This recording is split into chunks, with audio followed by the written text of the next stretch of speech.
বর্তমান তরুণ প্রজন্মের মধ্যে স্বাস্থ্য সচেতনতা বাড়ছে।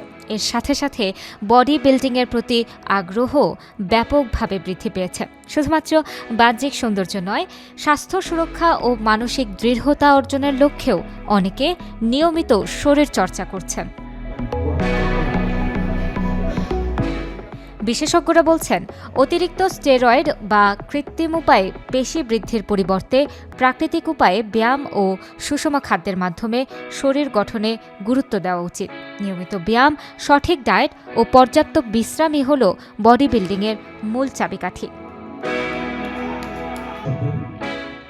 এদিকে মানিকগঞ্জে তারুণ্যের উৎসব 2025 উপলক্ষে এসো দেশ বদলাই পৃথিবী বদলাই স্লোগানে অনুষ্ঠিত হল বডি বিল্ডিং প্রতিযোগিতা। প্রতিযোগিতার উদ্বোধন করেন জেলা প্রশাসক ড. মনোয়ার হোসেন মোল্লা। প্রতিযোগিতা শেষে 3 জন বিজয়ীকে মিস্টার মানিকগঞ্জ হিসেবে ঘোষণা করা হয়। বিজয়ীরা হলেন খবিরুল, ফাহিম আহমেদ ও শামীম।